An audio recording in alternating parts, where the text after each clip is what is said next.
Na vasta e misteriosa paisagem da antiga China, uma descoberta fortuita mudaria o curso da história.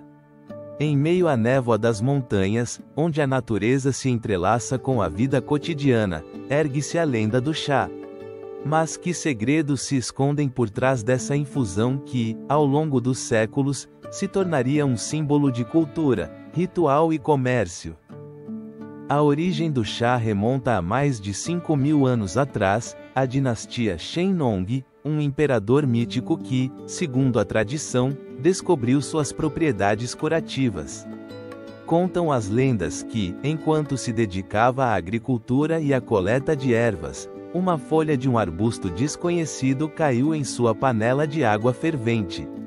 Ao provar a bebida resultante, o imperador se sentiu revitalizado. Assim, o chá nasceu nas sombras do tempo, uma infusão que, como um eco distante, ressoaria na história da humanidade. Com o passar dos séculos, o chá foi ganhando popularidade na sociedade chinesa. Durante a dinastia Tang, no século VII, documenta-se seu uso na corte imperial, onde se tornou uma bebida apreciada pela elite. Seu consumo não era apenas uma questão de prazer, mas também de status, um símbolo de refinamento e cultura. O que tornava essa bebida tão especial? A resposta reside em sua conexão intrínseca com a filosofia chinesa, que valorizava a harmonia e a tranquilidade. O chá logo se transformou em um elemento básico da vida cotidiana. Atribuíam-se a ele propriedades medicinais, e sua preparação tornou-se uma arte. A cerimônia do chá, um ritual que combinava estética e espiritualidade, começou a florescer. Nas sessões tranquilas dos jardins, eruditos e poetas se reuniam para compartilhar seus pensamentos, enquanto o aroma do chá se entrelaçava com o murmúrio das folhas. Não é fascinante como uma simples bebida pode unir as pessoas, criando um espaço de reflexão e conexão? No entanto, o desenvolvimento do chá não se limitou ao seu consumo interno. À medida que a dinastia Song floresceu no século X, o chá começou a ser comercializado, e sua influência se expandiu além das fronteiras chinesas. As rotas comerciais que surgiram, tanto terrestres quanto marítimas, começaram a traçar um mapa de conexões, onde o chá se tornou um bem precioso. Nas caravanas que cruzavam desertos e montanhas, os comerciantes transportavam não apenas folhas secas, mas também histórias e tradições. A chegada do chá à esfera internacional não foi meramente uma troca de mercadorias, mas o início de uma relação complexa e multifacetada. Os primeiros registros de sua chegada ao Japão no século IX, e sua posterior popularidade na corte imperial japonesa, revelam como o chá se tornava uma ponte cultural entre nações. Mas, enquanto o chá se espalhava como um símbolo de elegância e sofisticação, que sombras começavam a se desenhar no horizonte desse comércio incipiente? A relação entre o chá e a cultura chinesa não se limitou ao seu consumo, também tinha um profundo significado espiritual. Acreditava-se que o ato de preparar e servir chá era um caminho para a meditação e a autorreflexão. Em cada xícara, os bebedores encontravam um momento de paz em meio ao caos da vida cotidiana. Portanto, o chá não apenas saciava a sede, mas também oferecia um refúgio emocional, um enigma em que cada gole era um convite à introspecção. À medida que o comércio do chá se consolidava, a antiga China se encontrava na encruzilhada de uma mudança monumental. A demanda estrangeira começava a crescer, e com ela, a ambição das potências emergentes. O chá, uma bebida que havia florescido na serenidade dos jardins, agora se preparava para enfrentar um futuro incerto, onde as sombras do comércio e da política se entrelaçariam de maneira inextricável. Assim, enquanto os ecos da história do chá ressoam no presente, nos perguntamos: que caminhos essa bebida que havia tecido tantas conexões tomaria? A descoberta do chá na antiga China foi apenas o início de uma jornada que culminaria na criação de rotas comerciais que mudariam o destino de nações inteiras. O mistério apenas começa a se desvelar. No próximo capítulo, nos aprofundaremos nas intrincadas rotas do chá, onde comerciantes e aventureiros traçaram caminhos que conectariam a China ao resto do mundo, abrindo a porta a uma troca cultural e econômica sem precedentes. Que descobertas nos aguardam nessa travessia? Se você gostou do vídeo, curta e inscreva-se para ver mais conteúdo do canal. Essa busca insaciável por um novo deleite logo se manifestaria em caminhos e mares que entrelaçariam culturas e destinos. A história da Rota do Chá é um labirinto de conexões, um tecido de comércio que floresceu no vasto império da dinastia Qing, onde as folhas secas de camélias sinenses se tornaram o ouro líquido que cruzaria oceanos. Na vasta geografia da China, o chá emergiu não apenas como uma simples bebida, mas como um símbolo de status e um veículo de comércio que desafiaria as fronteiras de seu tempo. As antigas caravanas da Rota da Seda tornaram-se os primeiros canais de intercâmbio, conectando as terras do Oriente com as do Ocidente. Mas como esse comércio de chá se transformou em uma corrente vital que fluiu para o resto do mundo? No século XVII, as primeiras expedições europeias começaram a adentrar o coração da Ásia, impulsionadas pela curiosidade e pelo desejo de fazer esse enigma que envolvia o chá. Os comerciantes portugueses, seguidos pelos holandeses e mais tarde pelos britânicos, se aventuraram em uma jornada que mudaria o curso da história. À medida que as embarcações navegavam pelos mares, as rotas marítimas foram estabelecidas com um fervor incomum. Desde os portos de Cantão até as costas da Europa, o chá se tornou um produto de luxo. As fragrâncias e sabores que chegavam às mesas das elites aristocráticas em Londres e Paris revelavam um mundo de sofisticação e mistério. No entanto, o custo desse deleite era considerável. A viagem em si era arriscada, repleta de tempestades e piratas, mas os benefícios econômicos prometidos por esses envios eram irresistíveis. Enquanto isso, as rotas terrestres que atravessavam o coração da Ásia continuavam sendo vitais. Os comerciantes, com a astúcia dos antigos exploradores, traçavam caminhos empoeirados desde as montanhas do Tibete até as planícies do norte da China. Através desses caminhos, o chá viajava em caravanas que frequentemente enfrentavam desafios implacáveis. As caravanas de chá, com suas cargas de folhas preciosas, tornaram-se o símbolo de uma época em que o comércio podia cruzar fronteiras e unir culturas. Mas o mistério do chá não residia apenas em seu sabor e aroma, estava também nos segredos que escondia. Que conhecimentos ancestrais estavam guardados em cada folha? Que cerimônias eram realizadas nos salões onde era servido? À medida que o chá se espalhava, também se espalhavam as tradições e rituais que o cercavam, criando uma aura quase mística em seu consumo. No Japão feudal, por exemplo, a cerimônia do chá tornou-se uma arte, um ritual de paz e meditação que refletia a busca pela harmonia. No entanto, o auge do comércio do chá não ocorria sem tensões. À medida que a demanda crescia, também crescia a ambição daqueles que controlavam as rotas comerciais. A Companhia Britânica das Índias Orientais, em particular, começou a desempenhar um papel crucial. Que motivações guiavam essa poderosa entidade em seus esforços para consolidar seu controle sobre o chá? Com um exército privado e um monopólio quase absoluto, a companhia se aventurou em um jogo perigoso, onde as estratégias de comércio se misturavam com intrigas políticas.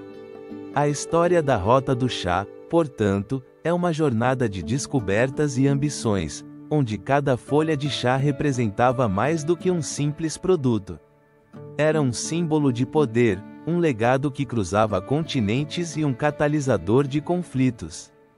Os caminhos e mares que conectavam a China ao resto do mundo não apenas facilitavam o intercâmbio de chá, também semeavam as sementes de futuras tensões e conflitos que ressoariam nos ecos da história.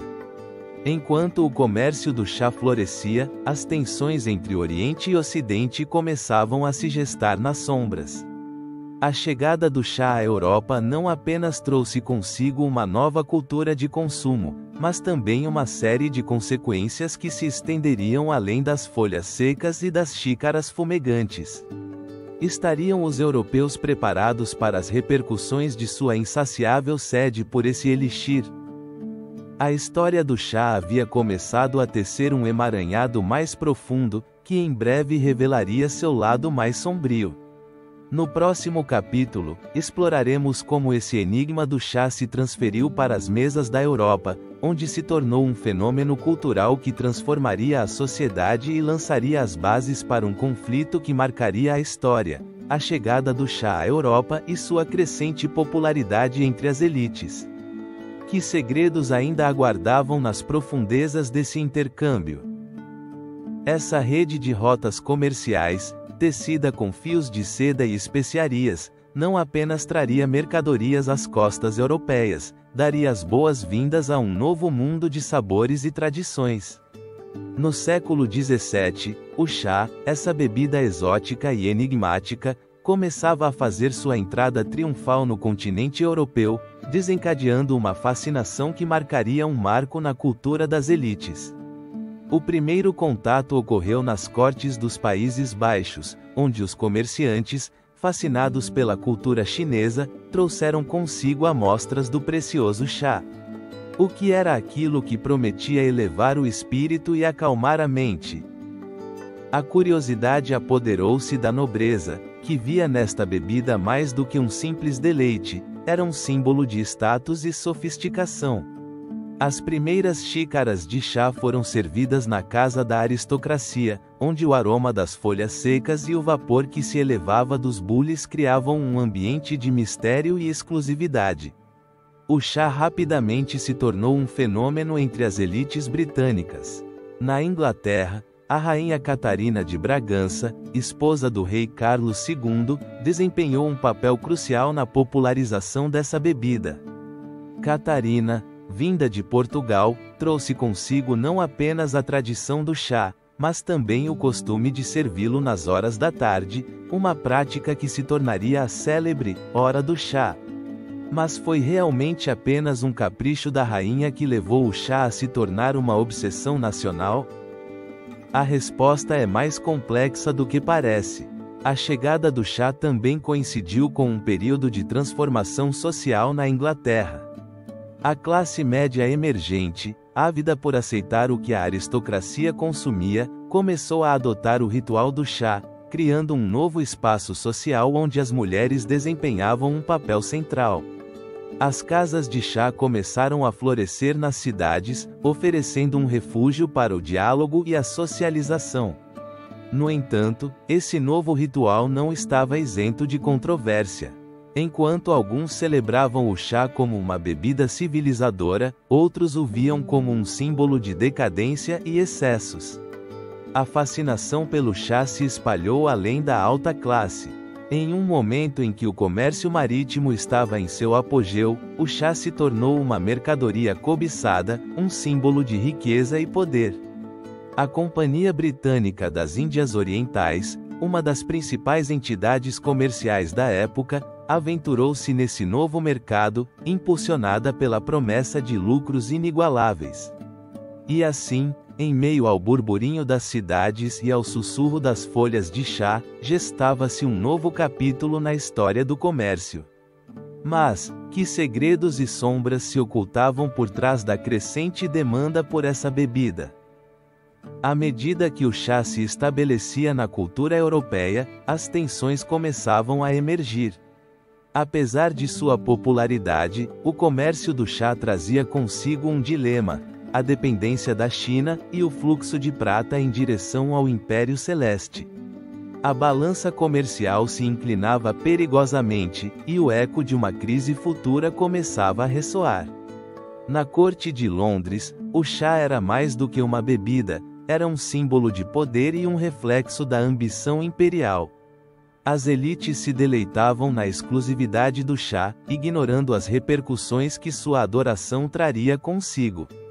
A Companhia Britânica das Índias Orientais, em sua busca incessante por lucros, começaria a traçar um caminho perigoso que levaria a um conflito inevitável. Assim, em um mundo onde as folhas de chá eram tanto um deleite quanto uma mercadoria, o comércio começava a entrelaçar-se com a política, e a atração pelo chá se tornava um enigma que desafiava os limites da diplomacia. As elites, embriagadas pelo aroma das folhas, não podiam prever que seu desejo por chá desencadearia uma série de eventos que acabariam por desestabilizar o equilíbrio na Ásia. A história do chá, com seus matizes de intriga e comércio, mal começava. A próxima etapa dessa travessia nos levará a explorar o papel crucial da Companhia Britânica das Índias Orientais na transformação do comércio do chá e sua influência na relação entre China e Grã-Bretanha. Que decisões seriam tomadas nas sombras das altas esferas do poder? Que consequências teria a ambição desmedida nesse delicado equilíbrio comercial? As respostas aguardam no próximo capítulo, onde o destino do chá e o futuro de duas nações se entrelaçarão de maneiras inesperadas.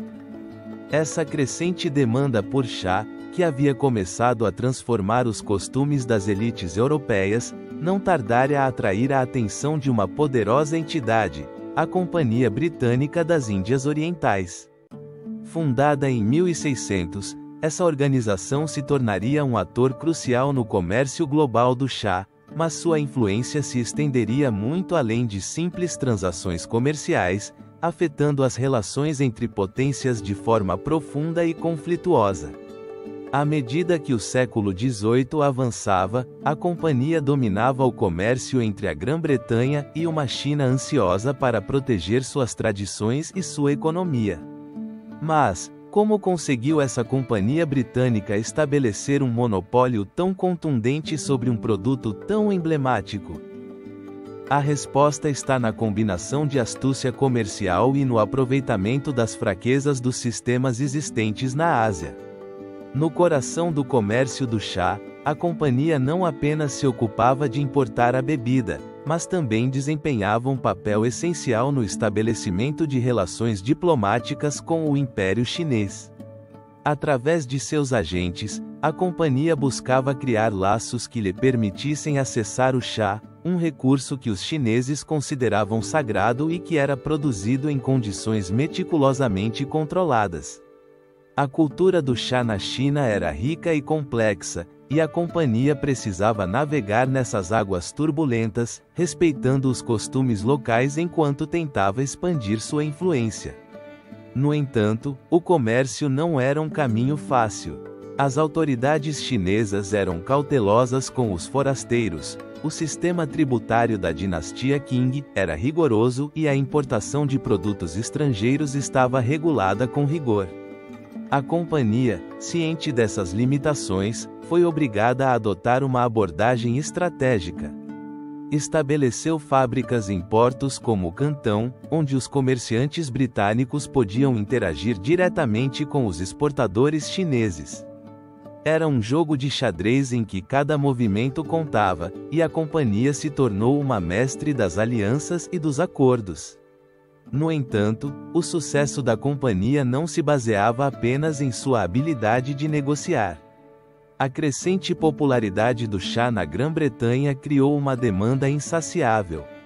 As pessoas não apenas o bebiam, o chá se tornara um símbolo de status, um artigo de luxo que definia a vida social dos britânicos. À medida que a demanda aumentava, a companhia precisava garantir um suprimento constante e, para isso, utilizou táticas que hoje poderiam ser consideradas questionáveis. Até onde estariam dispostos a ir para manter o fluxo de chá? A resposta, como se revelaria nos anos seguintes, era inquietante. Para equilibrar os desequilíbrios comerciais e satisfazer as elites britânicas, a companhia começou a introduzir um produto muito mais controverso: o ópio. Essa reviravolta na narrativa do comércio do chá não apenas afetaria as relações comerciais, mas também desencadearia uma série de eventos que mudariam o curso da história. Enquanto a companhia cimentava seu poder, o eco da ganância ressoava em ambas as nações.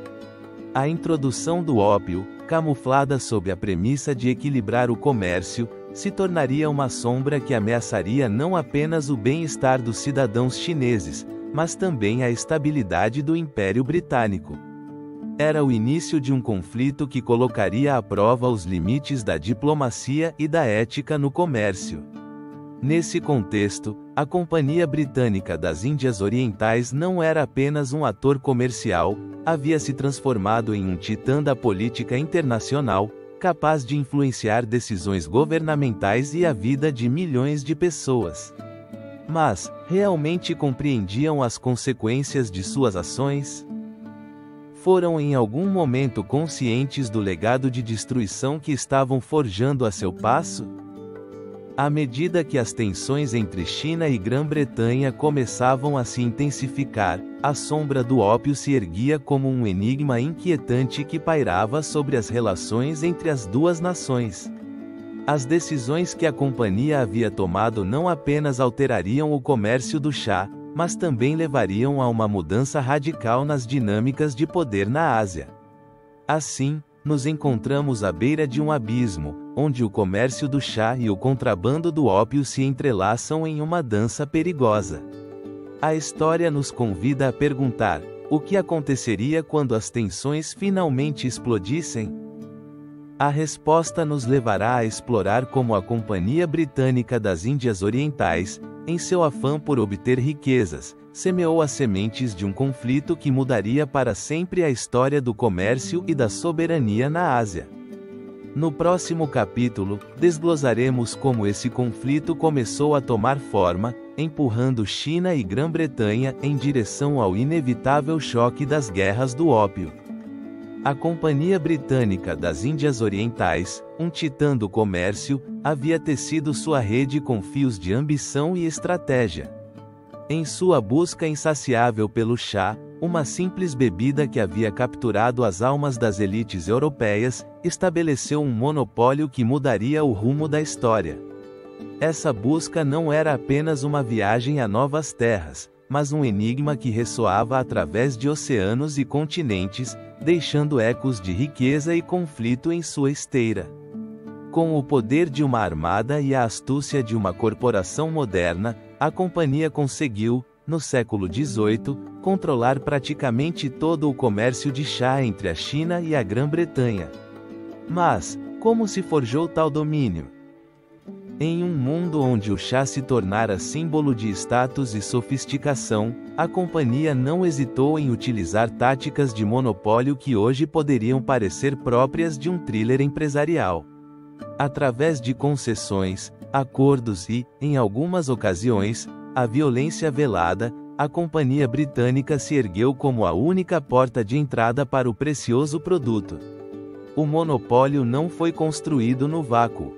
As relações que a companhia cultivou com os imperadores chineses eram tanto de respeito quanto de tensão. As exportações de chá começaram a fluir para as costas britânicas em quantidades inimagináveis, gerando uma mudança radical na economia de ambos os impérios. Para os britânicos, o chá se tornou um pilar do consumo diário, enquanto para os chineses, o comércio era uma fonte de renda, mas também um caminho para a complexa rede de dívidas e dependências. No entanto, a sombra da ganância também pairava sobre essa relação. A companhia, impulsionada pela crescente demanda e pela necessidade de manter seu monopólio, começou a manipular os preços e a exercer um controle cada vez mais rigoroso sobre a importação e a distribuição do chá. Com cada folha de chá que passava por suas mãos, tecia-se um emaranhado de poder que marginalizava os comerciantes locais e empurrava milhões a depender de seus caprichos. Até onde poderia ir essa avareza antes que o sistema colapsasse? A resposta a essa pergunta estava na crescente necessidade da companhia de equilibrar sua balança comercial. O ouro e a prata que fluíam para a China em troca de chá logo se tornaram um fardo financeiro. Para os britânicos, o equilíbrio tornou-se uma questão de sobrevivência econômica. A busca por novas formas de troca levou a companhia a um caminho sombrio e perigoso, o contrabando de ópio. Essa reviravolta inesperada na narrativa do comércio de chá deu origem a um conflito que marcaria ambas as nações por gerações. Enquanto isso, a cultura do chá florescia na Grã-Bretanha, tornando-se um ritual social que unia a aristocracia e a classe média. As casas de chá emergiam como espaços de encontro, onde o aroma da bebida se misturava com conversas sobre política e comércio. Nesse contexto, o chá se transformou de simples bebida a símbolo de identidade nacional. Mas, o que acontecia na outra margem? Enquanto a demanda crescia na Grã-Bretanha, que repercussões isso teria na sociedade chinesa? À medida que o monopólio da companhia se consolidava, as implicações econômicas tornavam-se cada vez mais evidentes. A dependência do chá começou a influenciar a política chinesa, onde o governo se via cada vez mais preocupado com os efeitos desestabilizadores de seu comércio com o Ocidente. Nesse ponto, o reino dos Qing enfrentava um dilema monumental: continuar permitindo a exportação de um produto que enchia seus cofres, ou proteger sua população da fome e da pobreza que o sistema de comércio havia trazido consigo. A sombra do conflito pairava sobre a cena, e a pergunta tornava-se mais premente: poderia a companhia manter seu monopólio sem provocar uma reação em cadeia de resistência na China? A resposta a esse questionamento se revelaria à medida que a demanda por chá aumentava, e com ela, as tensões que culminariam em eventos históricos que mudariam o destino de ambas as nações. O monopólio do chá, forjado através de um emaranhado de ambição e controle, não apenas transformou a paisagem econômica da Grã-Bretanha e da China, mas também lançou as bases para um conflito que se aproximava. A Guerra do Chá, que se gestava nas sombras, não tardaria a explodir e mudar para sempre a relação entre Oriente e Ocidente. Em breve, a crescente demanda por chá se tornaria um fogo que consumiria as bases desse delicado equilíbrio comercial, levando os britânicos a buscar cada vez mais formas de assegurar seu suprimento. Nesse contexto de tensão e comércio voraz, a história se preparava para dar uma reviravolta inesperada, onde o ópio se tornaria a moeda de troca em uma luta que desdibujaria as fronteiras entre o comércio legítimo e o contrabando. O próximo capítulo nos levará a explorar como essa demanda crescente não apenas mudou o comércio, mas também o destino de milhões. Se você gostou do vídeo, curta e inscreva-se para ver mais conteúdo do canal. Essa sombra de monopólio que a Companhia Britânica das Índias Orientais havia tecido em torno do comércio do chá não tardaria a ser transbordada por um fenômeno inesperado: a crescente demanda dessa infusão na Grã-Bretanha. À medida que o século XVIII avançava, o chá se tornava um símbolo de status e sofisticação, capturando não apenas os paladares da aristocracia, mas também os corações das classes emergentes. Mas, que segredos se escondiam por trás desse fenômeno social? A popularidade do chá na Grã-Bretanha cresceu de forma exponencial, impulsionada pela influência da Rainha Ana e, mais tarde, da Rainha Carlota, que promoveram seu consumo na corte.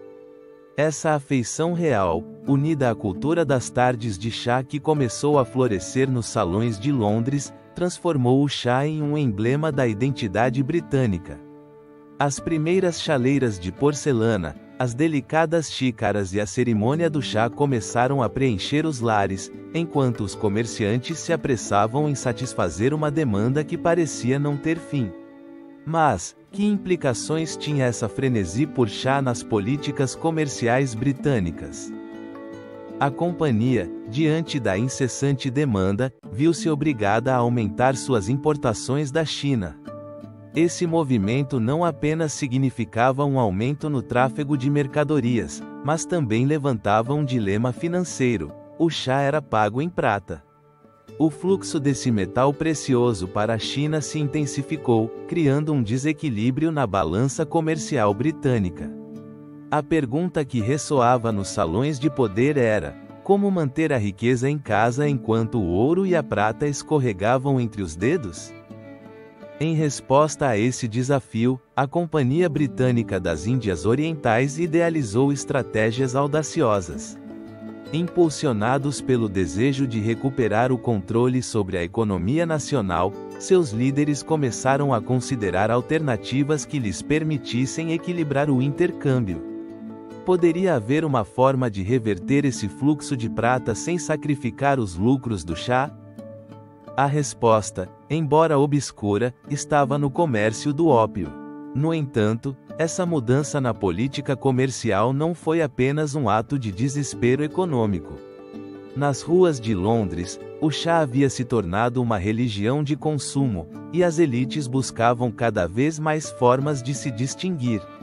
O chá não era apenas uma bebida, era um passaporte para a exclusividade.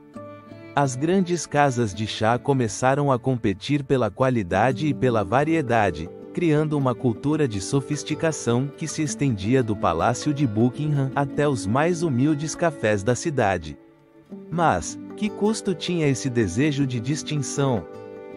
Enquanto os consumidores britânicos desfrutavam de sua xícara de chá, o impacto na China começava a se fazer sentir. A demanda incessante de chá por parte da Grã-Bretanha deixou o país asiático preso em uma rede de dependência econômica, onde a riqueza nacional se evaporava em pagamentos por uma mercadoria que, paradoxalmente, havia se tornado um símbolo de status na sociedade britânica. A companhia, em seu apogeu, parecia estar jogando um jogo de alto risco, onde o futuro de duas nações pendia de um fio. A crescente demanda de chá também alterou a relação da Grã-Bretanha com suas colônias. As plantações de chá começaram a florescer na Índia, em uma tentativa de cultivar e colher a mesma planta que havia conquistado as mesas britânicas. Esse movimento não era apenas estratégico, mas também levantava uma série de questões morais. Que sacrifícios estavam dispostos a fazer os britânicos por sua infusão favorita? A sombra do colonialismo se alongava, e com ela, o eco da resistência começava a se gestar naqueles territórios. Com o tempo, a tensão entre o crescimento do consumo interno e o desejo de manter o fluxo de prata para a China se tornaria insustentável.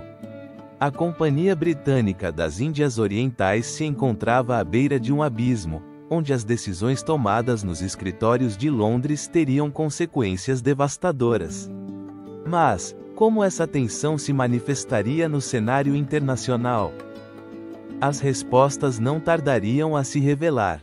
Enquanto isso, a opulência do chá e seu consumo desenfreado se entrelaçavam com as sombras do contrabando, um capítulo sombrio que começava a deslocar o equilíbrio do comércio.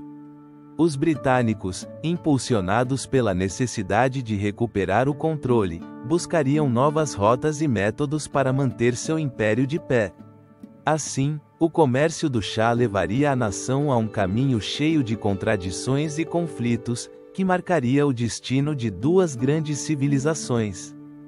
Nesse contexto de crescente tensão e demandas insaciáveis, a história do comércio do chá se entrelaçava com o destino de um narcótico que mudaria para sempre a relação entre a Grã-Bretanha e a China. O ópio, em seu sombrio esplendor, começaria a irromper na narrativa, transformando o comércio de chá em um campo de batalha econômico e cultural. A história estava prestes a tomar um giro inesperado, onde as sombras do passado se encontrariam com os ecos do futuro. Essa crescente demanda por chá na Grã-Bretanha não tardaria a ter repercussões econômicas profundas, levando à circulação de um fluxo maciço de prata em direção à China que transformaria o equilíbrio comercial entre as duas nações. Em uma época em que ouro e prata eram considerados as verdadeiras moedas de troca, o comércio do chá emergiu como um ponto focal, desvendando um enigma que ressoaria através das décadas: como um simples produto pode alterar a fortuna de impérios inteiros. À medida que a Companhia Britânica das Índias Orientais monopolizava o comércio do chá, a necessidade de satisfazer a insaciável demanda da elite britânica tornava-se premente. A bebida, outrora um luxo reservado a poucos, transformou-se em um símbolo de status social. No entanto, o chá, embora altamente valorizado, era um produto que só podia ser obtido de uma fonte: a China. Este país, com sua vasta produção de chá de qualidade, tornou-se o epicentro de uma troca que não envolvia apenas mercadorias, mas também riquezas na forma de prata. O fluxo de prata em direção à China foi descomunal. De Londres a Cantão, as moedas de prata viajavam em grandes barcos, alimentando um sistema comercial que, em sua essência, parecia beneficiar ambas as partes. Mas, será que realmente era assim? A grande quantidade de prata que as nações ocidentais enviavam à China começou a gerar um inquietante desequilíbrio. Enquanto o chá fluía para o Ocidente, a prata se acumulava nas arcas chinesas, fortalecendo a economia do Império Qing e, ao mesmo tempo, criando uma dependência no comércio internacional. Esse fenômeno não passou despercebido pelos comerciantes britânicos. A companhia, ao observar que o fluxo de prata não apenas criava um vazio nas tesourarias britânicas, mas também enriquecia seus concorrentes no Oriente, começou a contemplar alternativas. A pergunta que surgia em suas mentes era clara: como poderia equilibrar essa balança em favor da Grã-Bretanha? O eco da prata que deixava suas costas ressoava como um chamado à ação. No entanto, o comércio do chá não era apenas uma questão de riqueza material, também se tratava de poder. Cada moeda de prata enviada à China representava uma perda de poder econômico para a Grã-Bretanha, um país que, naquele momento, encontrava-se no auge de seu imperialismo. Poderia uma nação tão poderosa permitir que sua fortuna se desvanecesse no horizonte oriental? A resposta a essa pergunta não apenas definiria o futuro do comércio, mas também o caminho das relações entre Oriente e Ocidente. O dilema do comércio do chá e da prata tornou-se ainda mais complexo quando se considerou o impacto que esse desequilíbrio traria consigo. O aumento da acumulação de riqueza e poder na China começou a inquietar os britânicos, que viam como sua influência se desvanecia diante do fulgor de um império milenar. A sombra da impotência pairava sobre Londres, e com ela, uma sensação de urgência por recuperar o controle. Os comerciantes britânicos, presos entre a ganância e a necessidade de restaurar o equilíbrio, começaram a buscar métodos alternativos para compensar o fluxo de prata. A solução, embora controversa, gestava-se nas sombras: o contrabando de ópio. Este produto, que prometia uma alta margem de lucro e, acima de tudo, um equilíbrio nas contas, erguia-se como uma resposta à crise do chá. Mas, a que custo?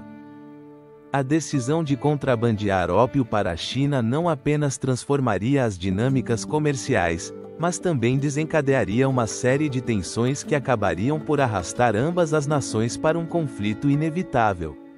Enquanto a prata continuava a fluir em direção ao Império Chinês, um novo tipo de carga começava a cruzar os oceanos. A história desse intercâmbio se tornaria um capítulo sombrio, marcado pela exploração e pela resistência. Assim, o comércio do chá, em sua essência, havia se transformado em um jogo de poder, onde as elites britânicas e chinesas se enfrentavam em um tabuleiro de xadrez geopolítico. O mistério de como um simples produto havia desencadeado um conflito internacional começava a se desvelar. Mas o verdadeiro enigma ainda estava por ser revelado: a introdução do ópio como meio para equilibrar o comércio e as tensões que surgiriam dessa decisão. Na próxima etapa de nossa investigação, exploraremos como esse capítulo sombrio da história se desenvolveu, levando a um confronto que marcaria o destino de duas nações. Essa crise não tardaria a encontrar sua resolução em um movimento que mudaria o rumo do comércio e da história como um todo. Em meio às sombras do crescente desequilíbrio comercial, a Companhia Britânica das Índias Orientais elaborou um plano audacioso: contrabandear ópio na China. Esse comércio obscuro emergiu como uma resposta à crise econômica que pairava sobre as costas britânicas, onde a demanda insaciável por chá se tornara insustentável sem uma troca equilibrada. O ópio, uma substância que havia sido utilizada no mundo oriental durante milênios, tornou-se um objeto de desejo na sociedade chinesa. Enquanto os britânicos se agarravam ao chá como símbolo de status e sofisticação, o ópio representava um novo tipo de riqueza, uma moeda de troca em um sistema comercial cada vez mais complexo e desequilibrado. A companhia, impulsionada pela ganância e pela necessidade de manter seu lucrativo comércio, começou a enviar grandes quantidades de ópio cultivado na Índia para os portos chineses. Mas o que levou a essa decisão drástica? No século XVIII, o comércio do chá havia transformado os costumes britânicos e, com ele, a economia. Mas a necessidade de prata para financiar as importações de chá havia alcançado níveis alarmantes. A fuga de prata para o Oriente criou um vácuo na economia britânica, um eco de desespero que ressoava nos salões de Londres. Foi nesse contexto que as elites comerciais britânicas começaram a vislumbrar uma solução: o ópio poderia preencher o vazio deixado pela prata, tornando-se um novo meio de troca. As primeiras importações de ópio para a China começaram de maneira discreta, mas logo a demanda disparou. A população chinesa, atraída pela promessa de uma fuga das tensões cotidianas, tornou-se cada vez mais dependente do ópio. As dependências cresceram como sombras na paisagem social, enquanto a Companhia Britânica das Índias Orientais se regozijava em seu sucesso. No entanto, esse sucesso não estava isento de consequências. À medida que o ópio fluía para as costas chinesas, também surgia uma crescente preocupação entre os funcionários do governo imperial. A dinastia Qing, que governara a China por séculos, começou a tomar consciência do impacto devastador do ópio em sua população e economia. A dependência não afetava apenas os indivíduos, mas ameaçava a estabilidade do império. Em uma tentativa de resgatar sua sociedade dessa sombra, o imperador Daoguang tomou medidas drásticas. A proibição do ópio tornou-se um imperativo, um ato de defesa diante de um inimigo invisível que havia se infiltrado na vida cotidiana de seus súditos. Mas como os britânicos reagiriam a essa resistência? À medida que os funcionários britânicos na China se agarravam a seus interesses comerciais, a tensão entre os dois países cresceu. A introdução do ópio não apenas alterou o equilíbrio do comércio, mas também semeou as sementes de um conflito iminente. A companhia, desafiando os avisos das autoridades chinesas, intensificou seus esforços, enviando cada vez mais carregamentos para os portos do império. Esse ciclo vicioso de comércio e dependência criou um ambiente propício para o conflito, um enigma que se desenrolava nas sombras do comércio. Enquanto o ópio continuava a fluir para o coração da China, os ecos da resistência chinesa começavam a ressoar com maior força. As preocupações sobre saúde pública, moral e soberania se entrelaçavam em um tecido de descontentamento que não podia ser ignorado. A situação tornou-se insustentável, e as ações do governo chinês tornaram-se mais decididas. A repressão ao comércio do ópio, no entanto, não contava com a determinação de uma companhia disposta a lutar por seus interesses. Assim, o obscuro episódio do contrabando de ópio se transformou em um campo de batalha ideológico e físico, onde as aspirações de uma nação se confrontavam com os interesses de outra. À medida que as tensões aumentavam, o futuro do comércio e da soberania chinesa pendia por um fio. A história avançava em direção a um ponto de inflexão, onde a resistência se tornaria um grito de guerra. Esse grito ressoaria no próximo capítulo dessa complexa narrativa, onde as tensões crescentes dariam lugar a um conflito inevitável entre dois mundos que, até então, haviam coexistido em um delicado equilíbrio. Como se desenrolariam os eventos que levariam às guerras do ópio? A história ainda tinha muito a revelar. Essa busca incessante por equilíbrio no comércio do chá havia levado a Grã-Bretanha a uma encruzilhada. As ondas da história começavam a quebrar com força contra as costas da China, onde um novo e sombrio capítulo se perfilava no horizonte. As tensões crescentes entre as duas potências prometiam um conflito que mudaria o curso de seus destinos.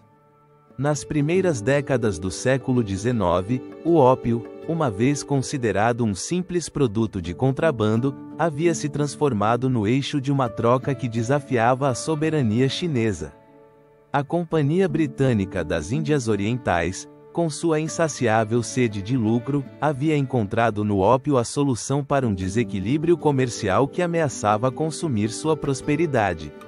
Nesse contexto, o comércio do chá, que havia sido o símbolo de uma troca cultural, começava a ser ofuscado pela sombra do abuso e da exploração. O imperador Daoguang, ciente do deterioro de seu império, enfrentava um dilema. De um lado, o ópio que inundava o país provocava estragos na saúde e no bem-estar de seu povo. Do outro, a pressão do comércio internacional, que ameaçava asfixiar a economia chinesa. As políticas restritivas que tentou implementar, como a proibição do ópio em 1838, foram rapidamente desafiadas pelo contrabando britânico, que se expandia como uma sombra voraz nos cantos mais escuros do império. Seria possível que a avareza e a ambição de alguns poucos tivessem colocado em xeque toda uma nação? Ou, acaso o desejo de manter o controle sobre o comércio e os recursos havia cegado os líderes britânicos diante das consequências de suas ações? A resposta a essas perguntas se desliza no tecido da própria história, onde os interesses das elites muitas vezes sacrificam o bem-estar das massas. O eco das queixas dos comerciantes chineses ressoava nas ruas de Cantão, onde as autoridades locais se viam impotentes diante do crescimento do contrabando. As tensões entre os comerciantes britânicos e os funcionários chineses se intensificaram, criando um ambiente de desconfiança e hostilidade. As cartas enviadas de Londres ao parlamento começavam a alimentar o fogo da intervenção militar, enquanto no Palácio Imperial, as discussões sobre como abordar a crise se tornavam cada vez mais acaloradas. À medida que a crise se agudizava, os olhos do mundo se voltavam para a China. As potências europeias, sempre à espreita, observavam como o conflito se desenrolava como um thriller de intriga e ambição. Quem se beneficiaria da queda da antiga dinastia? A resposta, embora não evidente naquele momento, começava a se delinear no horizonte, como um sombrio presságio do que estava por vir.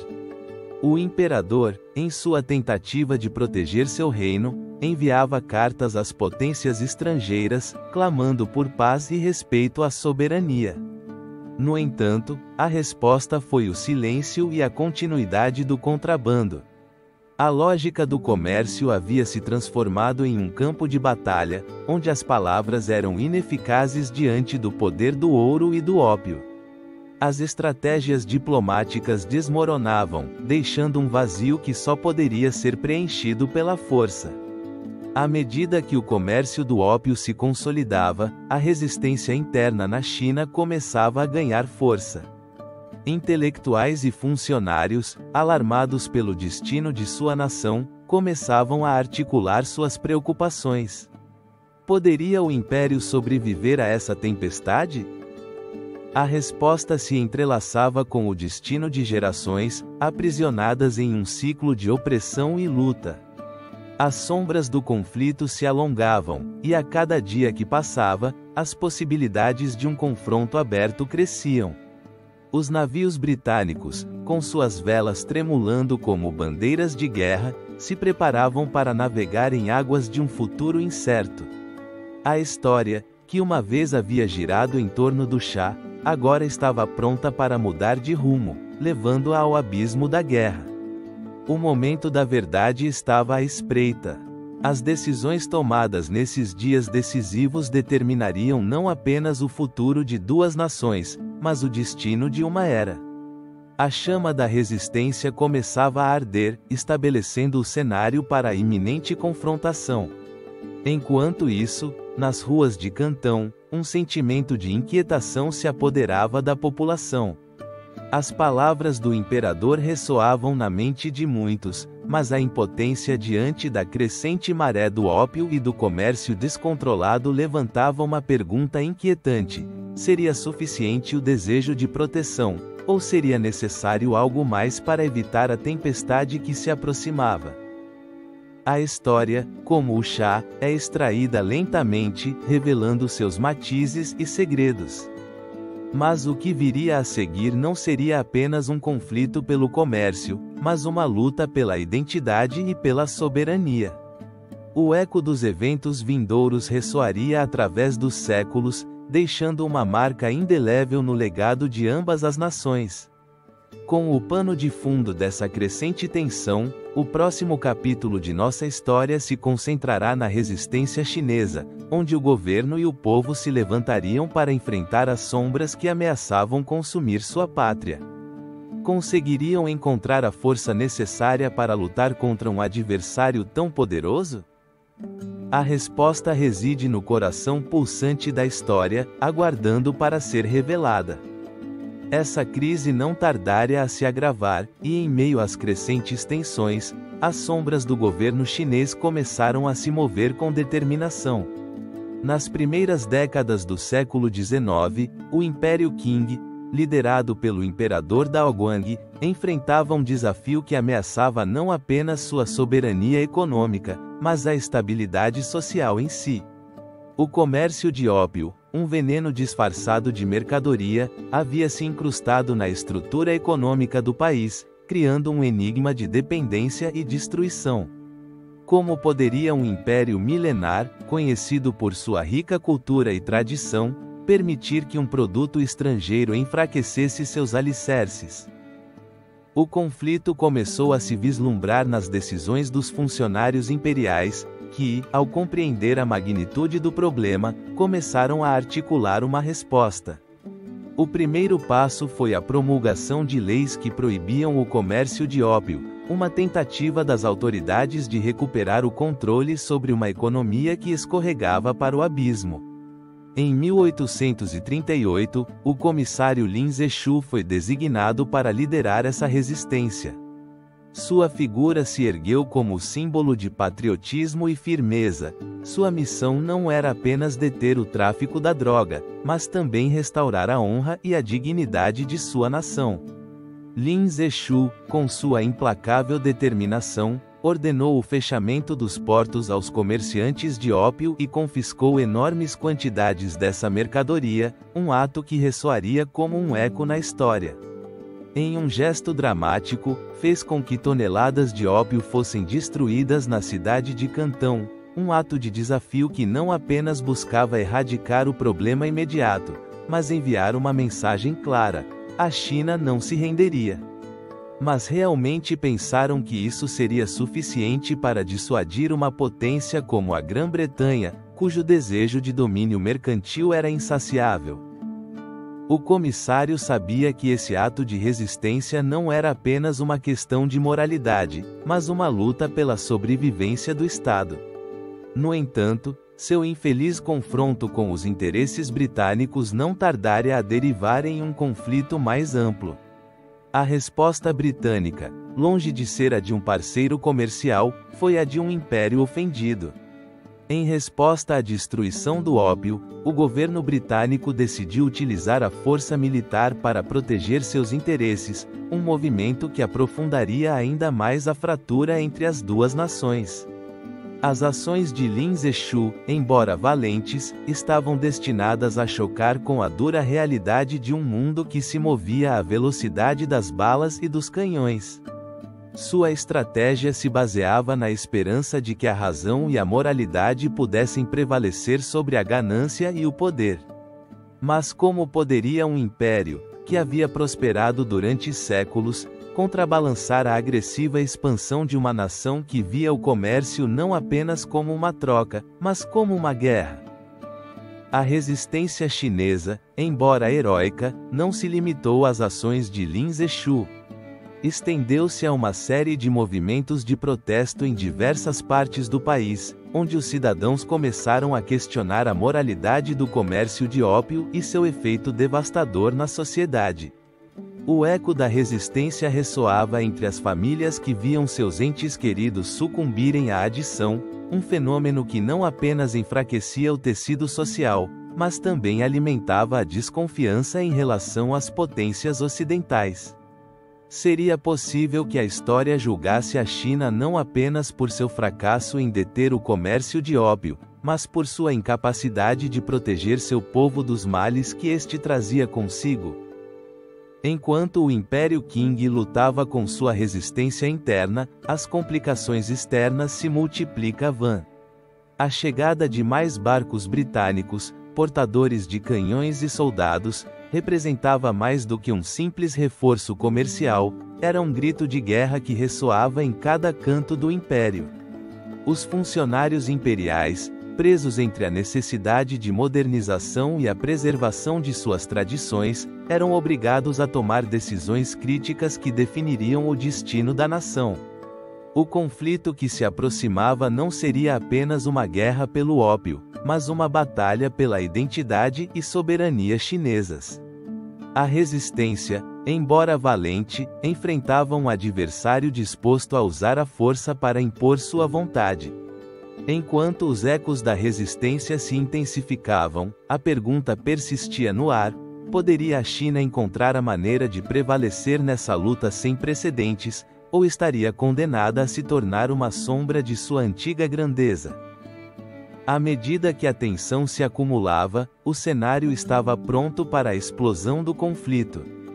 A faísca que acenderia o pavio da guerra estava à espreita, e a história, com seu avanço inexorável, aguardava para desvelar os eventos que levariam o Império Qing a uma batalha que mudaria para sempre o curso de sua história.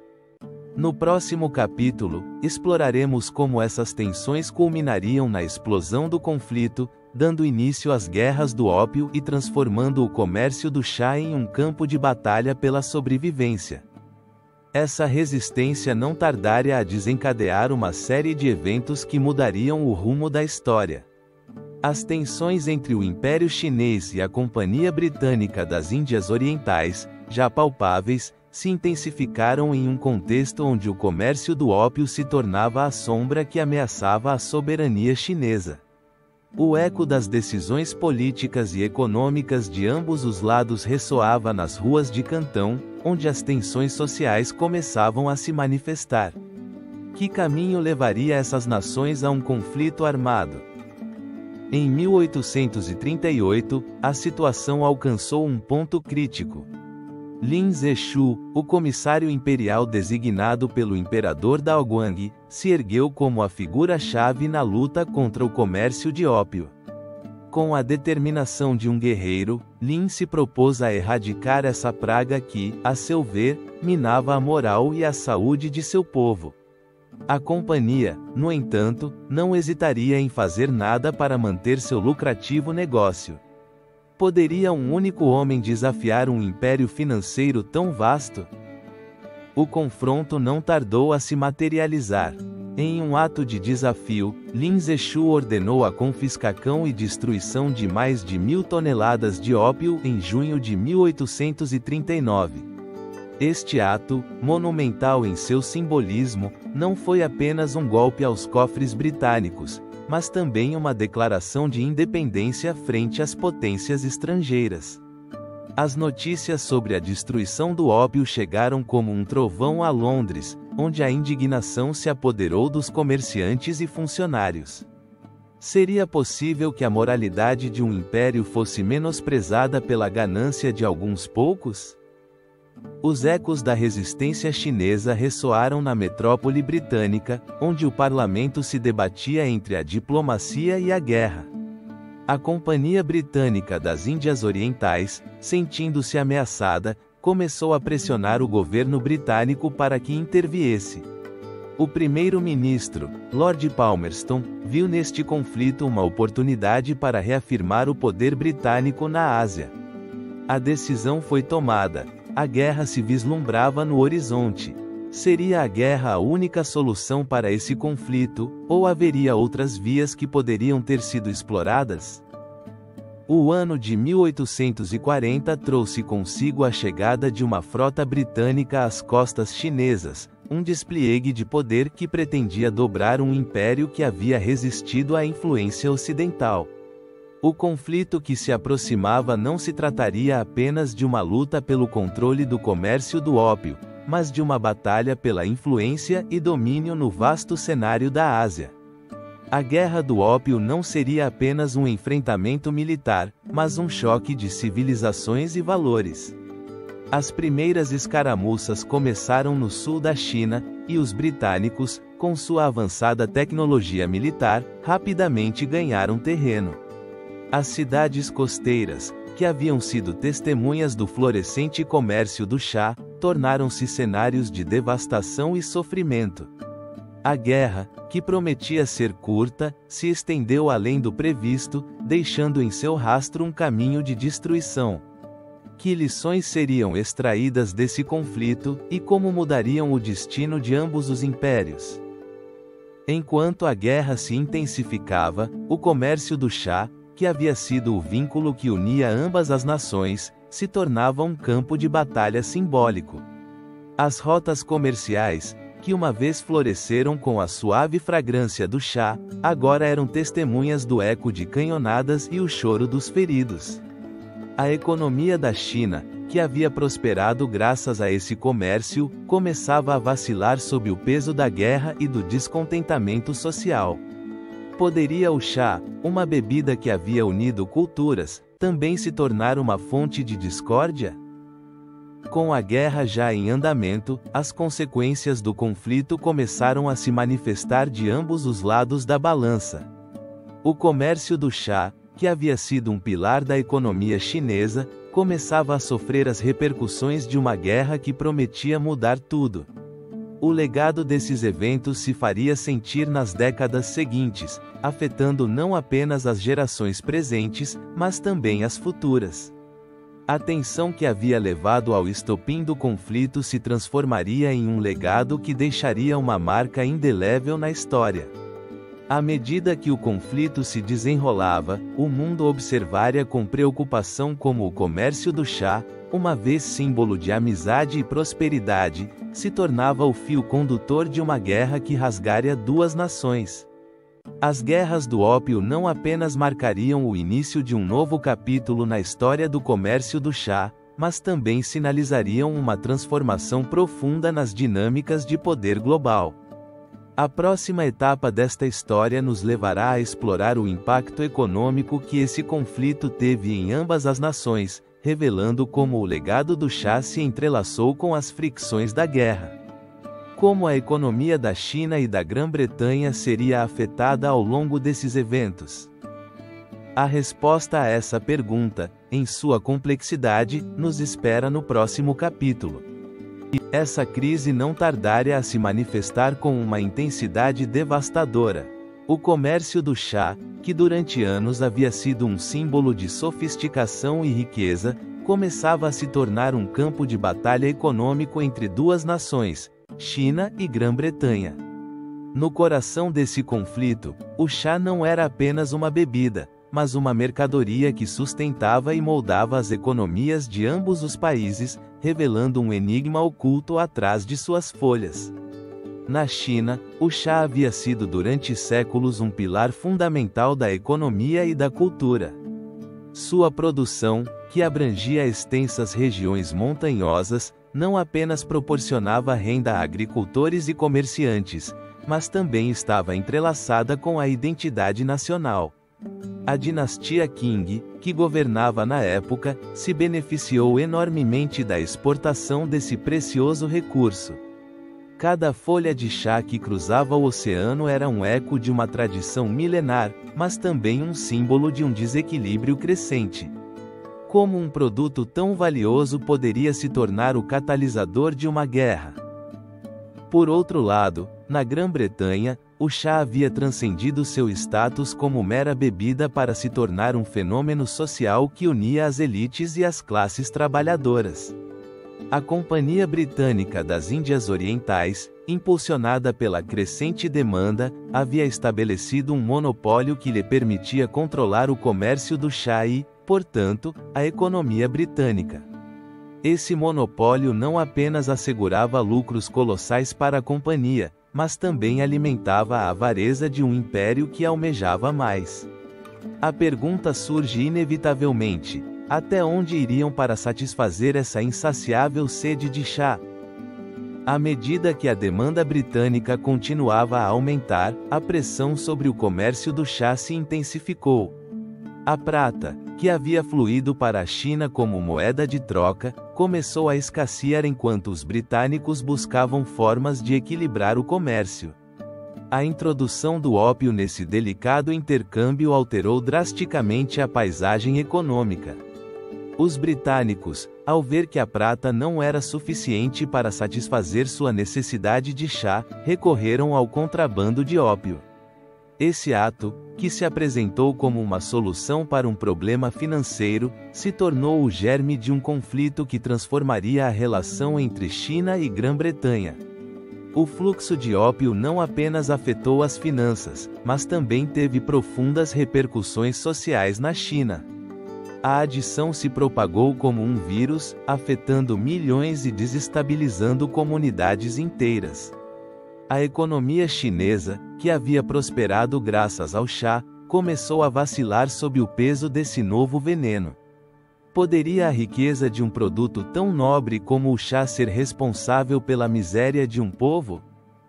À medida que as tensões aumentavam, a resposta do governo chinês foi contundente.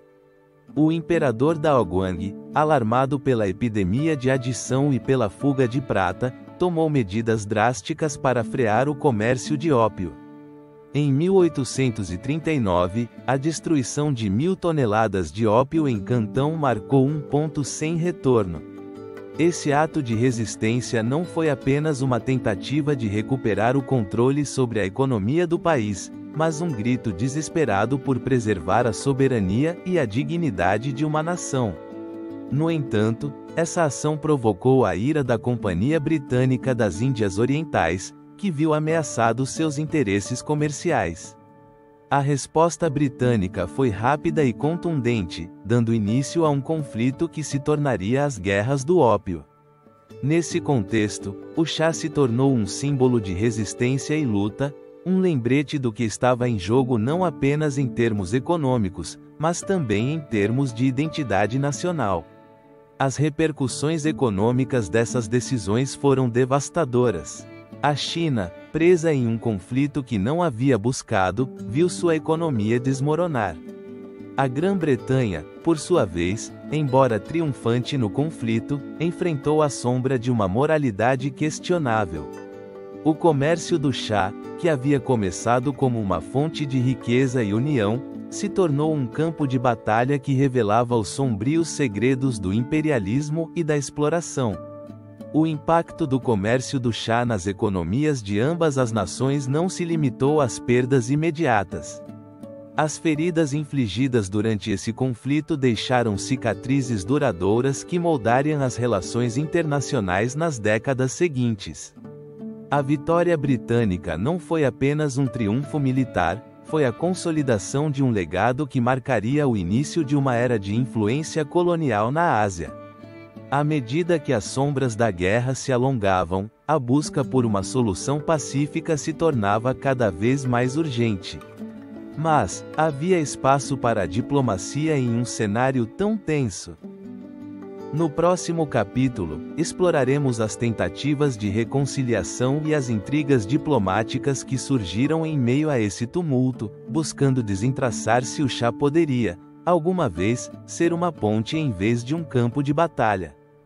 Essa crise não tardaria a desencadear um turbilhão de tentativas de restaurar a paz comercial. À medida que as tensões entre a China e a Grã-Bretanha alcançavam níveis insustentáveis, a diplomacia se tornava uma arte delicada, onde o chá, essa bebida que havia cruzado oceanos e continentes, se transformava em um símbolo das aspirações e temores das nações. No coração desse conflito, o desejo de manter um fluxo constante desse precioso elixir se entrelaçava com a luta pelo poder e pela soberania. As tentativas diplomáticas começaram a se gestar no contexto de uma guerra que estava longe de ser apenas um choque militar. Em 1839, quando o imperador Daoguang da dinastia Qing decidiu tomar medidas drásticas contra o comércio de ópio, sua decisão não se baseava apenas na moralidade, mas na necessidade de proteger a economia chinesa, que estava em perigo devido à avalanche da droga. Mas, o que poderia a China oferecer em troca da paz? O chá, um produto que havia sido seu tesouro por séculos, se ergueu como a chave para o diálogo. Os britânicos, representados pela Companhia Britânica das Índias Orientais, estavam decididos a recuperar o controle de um comércio que consideravam vital. Nesse contexto, a figura de Lord Palmerston, então secretário de Estado para Assuntos Estrangeiros, emergiu como um ator central. Sua visão era clara: assegurar o acesso britânico aos mercados chineses, não apenas para o chá, mas para uma vasta gama de produtos. Palmerston acreditava firmemente que a abertura da China não apenas beneficiaria as elites comerciais britânicas, mas também traria progresso ao povo chinês. No entanto, seria esse um ideal altruísta ou simplesmente uma máscara para interesses econômicos mais obscuros? As negociações se estendiam como uma sombra entre os dois países. Em 1840, após a Primeira Guerra do Ópio, as tropas britânicas desembarcaram nas costas chinesas, enquanto nas mesas de negociação se discutia a possibilidade de um tratado que, embora cheio de promessas, escondia mais segredos do que revelava. Os britânicos exigiam o fim das restrições comerciais e a abertura de novos portos, como se o chá, essa folha verde que havia sido o fio condutor de relações por séculos, pudesse ser a ponte entre dois mundos em conflito. A insistência no acesso ao mercado do chá se tornou um enigma. Seria o chá realmente o objetivo, ou era simplesmente um meio para um fim mais obscuro? Em meio a essas tensões, o imperador Daoguang respondeu com uma mistura de resistência e pragmatismo.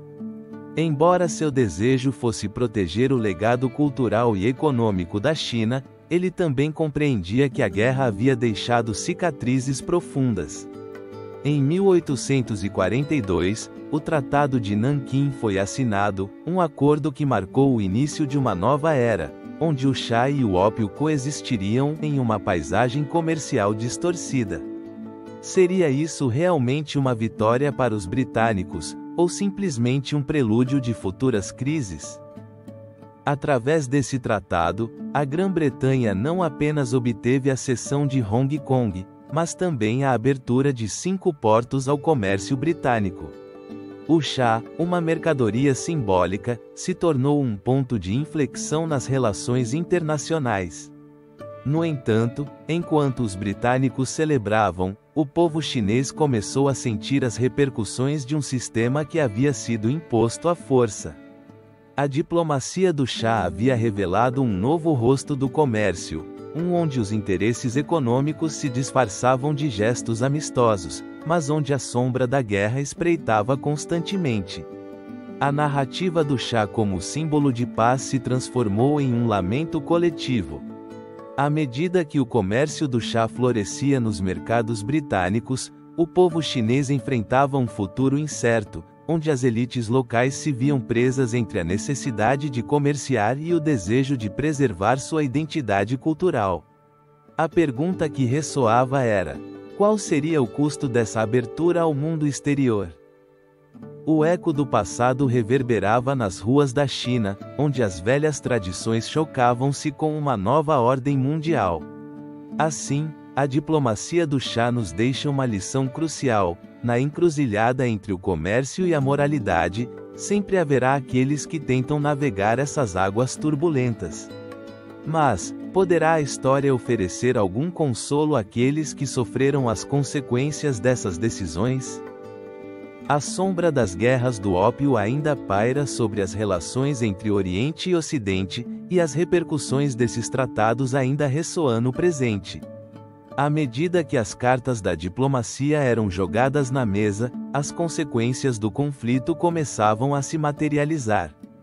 No próximo capítulo, exploraremos como esses ecos da guerra transformaram não apenas o comércio do chá, mas também as estruturas sociais e econômicas de ambas as nações, deixando uma marca indelével na história. Essa crise não tardaria a se manifestar em repercussões que ressoariam ao longo das décadas. As guerras do ópio, com seus ecos de conflito e dor, não apenas alteraram o curso do comércio, mas também transformaram as estruturas sociais e econômicas da China e da Grã-Bretanha. Neste capítulo, exploraremos as profundas consequências desse confronto, um enigma que não apenas definiu uma nação, mas deixou uma sombra indelével na história do comércio mundial. Ao concluir o conflito, a China se viu presa em um labirinto de desolação e humilhação. O Tratado de Nanjing de 1842, assinado sob a pressão da derrota, não apenas cedeu Hong Kong aos britânicos, mas também abriu vários portos chineses ao comércio estrangeiro. Mas o que significava realmente essa abertura? Para muitas cidades costeiras, a chegada de comerciantes europeus trouxe consigo uma mistura de oportunidades e caos. As elites locais, inicialmente empolgadas com as possibilidades comerciais, logo perceberam que sua soberania e seu controle sobre o comércio estavam em grave perigo. O comércio do chá, que outrora foi um símbolo da identidade cultural chinesa, se transformou em um instrumento de exploração. A Companhia Britânica das Índias Orientais, agora com um acesso sem precedentes ao mercado chinês, dedicou-se a aumentar seus lucros às custas da economia local. Em um país onde o chá havia sido o eixo da vida cotidiana, seu comércio se tornou um subproduto de um sistema que favorecia a riqueza de poucos em detrimento de muitos. As plantações de chá, que antes eram fontes de orgulho nacional, agora estavam repletas de sombras, onde a ganância e a desesperança se entrelaçavam. Enquanto isso, na Grã-Bretanha, as repercussões também eram sentidas, embora de maneira diferente. A vitória nas guerras do ópio havia consolidado o poder da companhia, e o chá se mantinha como um símbolo de status entre a aristocracia e a emergente classe média. A demanda por chá não apenas se mantinha, mas disparava. No entanto, essa prosperidade vinha acompanhada de um preço alto, o custo humano do comércio de ópio, que continuava arrastando milhares para a adição e a miséria. Seria esse o futuro que a Grã-Bretanha havia imaginado ao embarcar nesse comércio obscuro? O impacto do ópio se estendia além das fronteiras da saúde individual, começou a afetar a própria estrutura social da nação. A percepção de um império que havia sido forjado na grandeza se obscurecia diante da crescente consciência de sua própria cumplicidade na devastação de uma cultura milenar.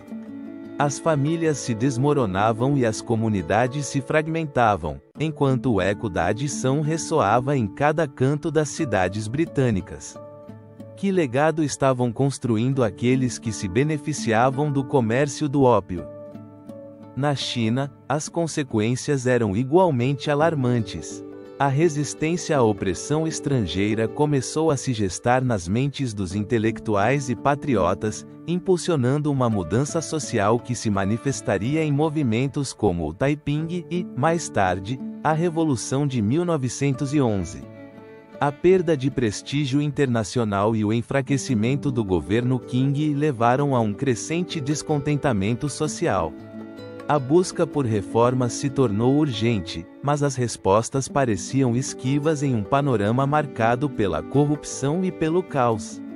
As guerras do ópio também revelaram uma realidade inquietante. O conflito não era apenas uma batalha pelo controle do comércio, mas um símbolo do choque entre culturas.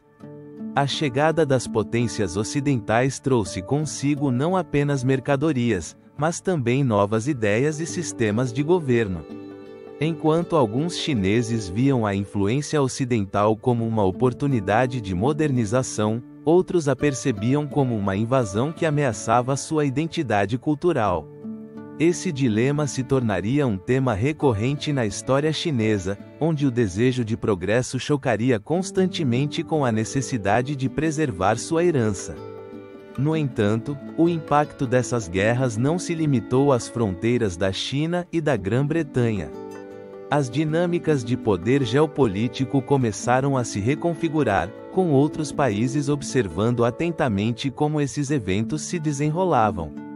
A influência da Grã-Bretanha se expandia, mas a um custo que logo se tornaria insustentável. As lições da guerra, da ganância e da resistência se espalhariam pelo mundo, deixando um legado que ressoaria em futuras gerações.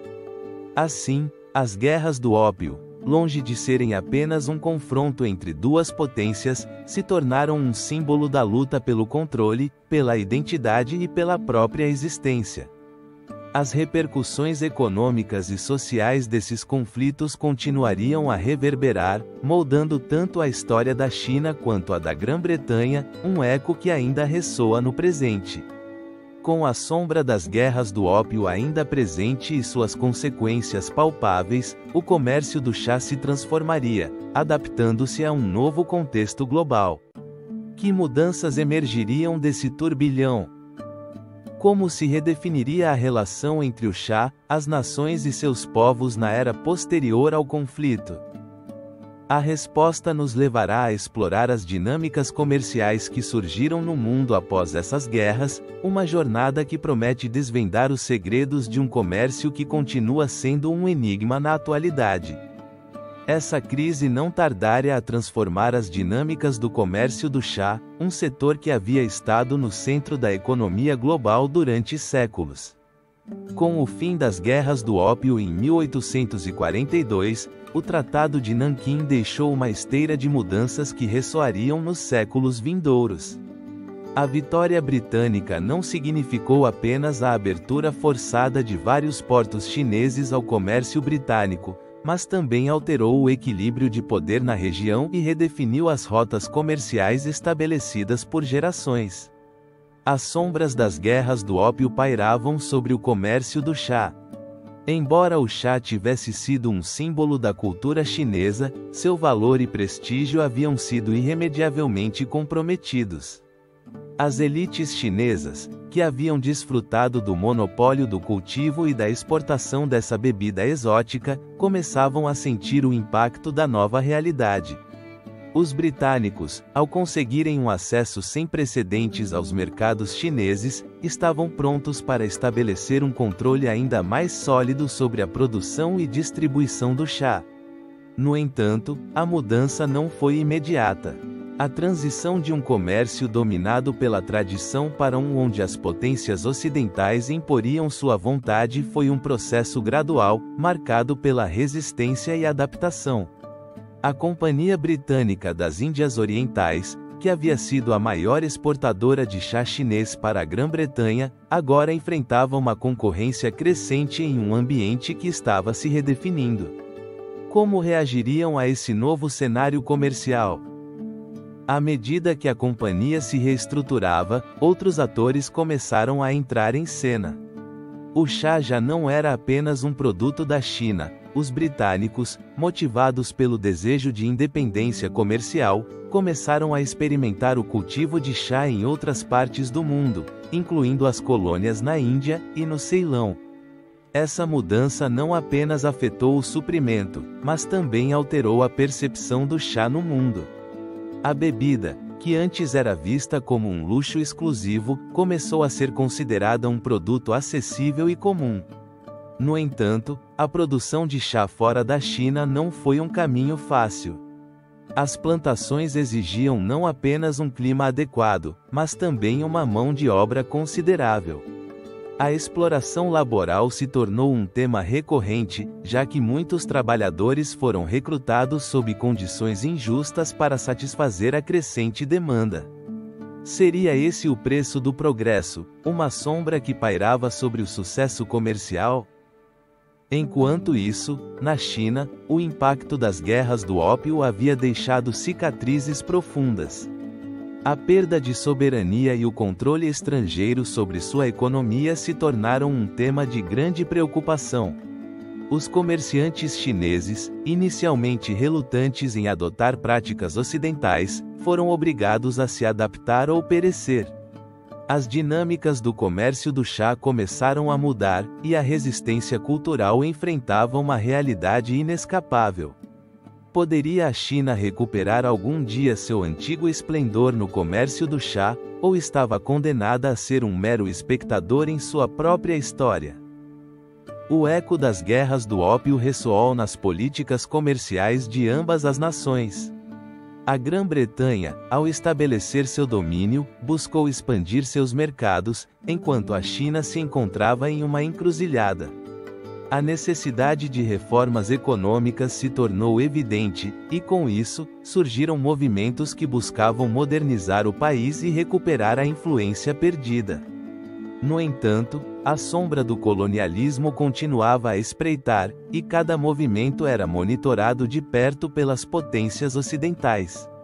A partir dessa época, o chá deixou de ser simplesmente um produto de luxo para se tornar um símbolo de resistência e adaptação. As cafeterias e salões de chá começaram a proliferar na Europa, tornando-se espaços de socialização e discussão. Estaria o chá se transformando em um novo nexo cultural entre o Oriente e o Ocidente? A bebida que havia sido um produto de comércio estava se tornando um símbolo de identidade, um fio que tece a conexão entre diversas culturas. Em meio a essa mudança, as nações que haviam estado imersas no comércio do chá enfrentaram um dilema: como equilibrar a tradição com a modernidade? A cultura do chá, rica em simbolismo e costumes, enfrentava a pressão de uma globalização implacável. As inovações na produção e no consumo se multiplicavam, e o chá se encontrava no centro de um novo enigma comercial. Enquanto as dinâmicas do comércio do chá se reconfiguravam, o mundo começava a vislumbrar um futuro onde o chá não seria apenas um símbolo de opulência, mas também um elemento da resistência cultural.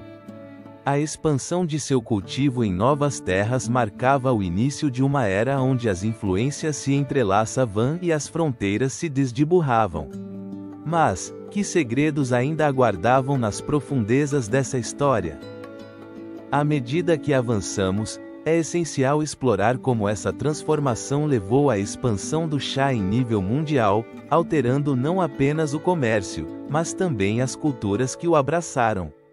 A próxima etapa de nossa exploração nos levará às diversas regiões do mundo onde o chá floresceu, deixando uma marca indelével na história global. Essa crise não tardaria a transformar o mundo do chá. As guerras do ópio haviam desencadeado um torrente de mudanças que ressoariam além das fronteiras da China e da Grã-Bretanha. Com o colapso das antigas estruturas comerciais e o surgimento de novas dinâmicas, o cultivo e o consumo de chá começaram a se expandir para cantos insuspeitados do planeta. Como ocorreu esse fenômeno? A resposta está nas políticas comerciais impulsionadas pelas potências coloniais. A primeira parada nesta jornada rumo à expansão global do chá se situa na Índia, onde a Companhia Britânica das Índias Orientais, já profundamente enredada no comércio do ópio e do chá, decidiu experimentar o cultivo da planta em terrenos que antes eram considerados marginais.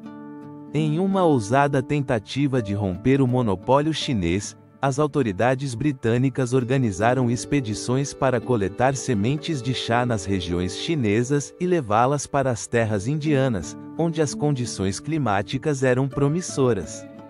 Assim, na década de 1830, foram estabelecidas plantações em Assam e Darjeeling, marcando o início de uma nova era na produção de chá. Seria este o nascimento de uma indústria que rivalizaria com a milenar tradição chinesa? À medida que as plantações floresciam, o consumo de chá começou a se expandir também em outros continentes. Na América do Norte, o chá, que já havia encontrado seu lugar na mesa dos colonos, tornou-se símbolo de resistência e unidade, especialmente durante o famoso Boston Tea Party de 1773. No entanto, após as guerras do ópio, sua chegada a essas terras estava marcada não apenas pelo desejo de desfrutar de seu sabor, mas também pela complexa trama de interesses que cercava seu comércio. Que segredos se escondiam atrás de cada xícara de chá servida nas casas da Nova Inglaterra? Enquanto isso, no vasto território da África do Sul, o chá foi introduzido como parte de um sistema de comércio que buscava satisfazer a crescente demanda europeia. As plantações, impulsionadas pela necessidade de exportar produtos rentáveis, começaram a cultivar diversas variedades. Assim, o chá sul-africano, embora diferente em sabor e essência, se somou à narrativa global do comércio do chá. Cada gole era um eco das decisões tomadas a milhares de quilômetros de distância, um lembrete do entrelaçado destino das nações. No entanto, a expansão do chá não se limitou à criação de novas plantações.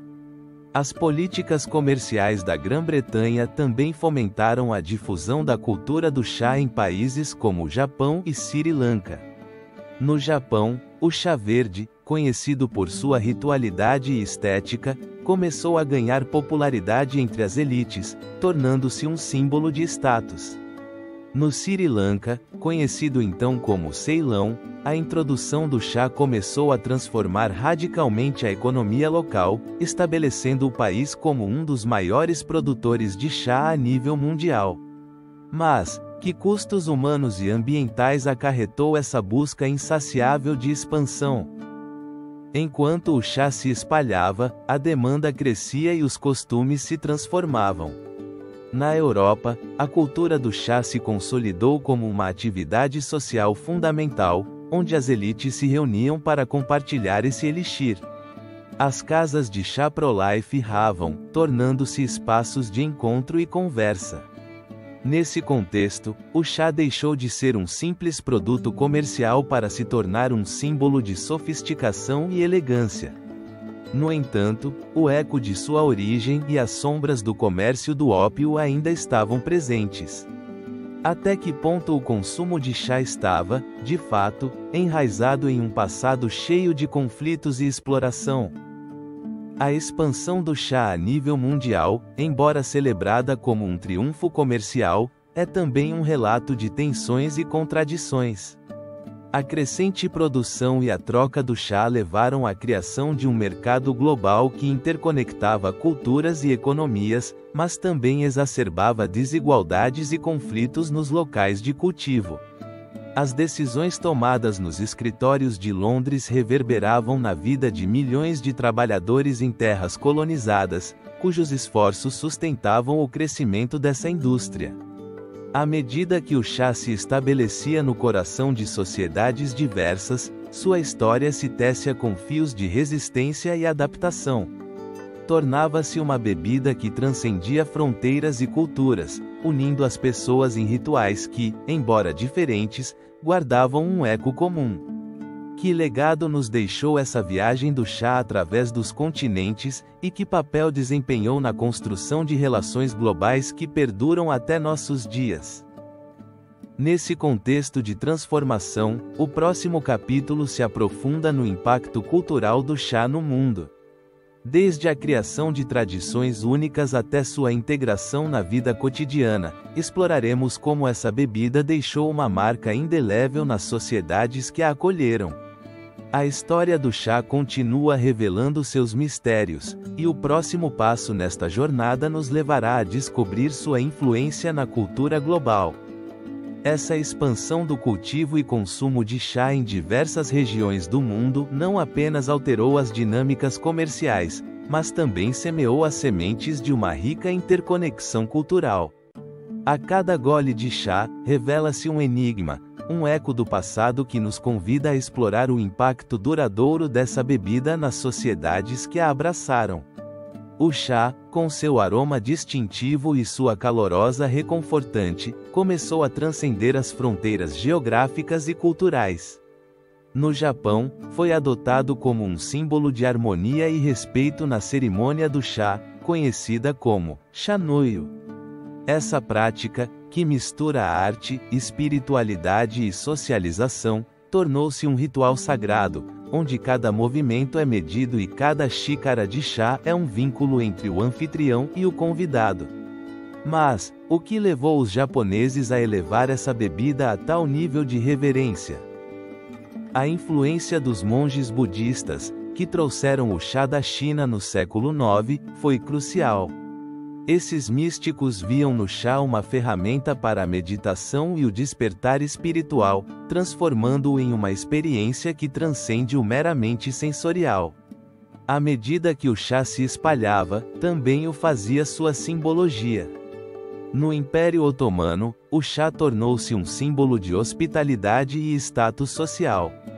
As casas de chá, lugares de encontro para discutir política, arte e cultura, floresceram em cidades como Istambul.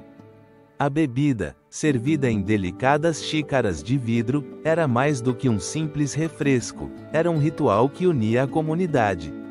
Mas, que segredos abrigava esse encontro social? Em um contexto de mudanças políticas e econômicas, o chá serviu como uma plataforma para a resistência e o intercâmbio de ideias entre diferentes classes sociais.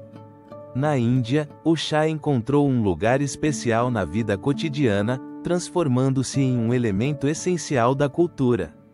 A Companhia Britânica das Índias Orientais, ao fomentar o cultivo de chá em Assam e Darjeeling, não apenas buscava satisfazer a demanda britânica, mas também deixou um legado que perdura até hoje.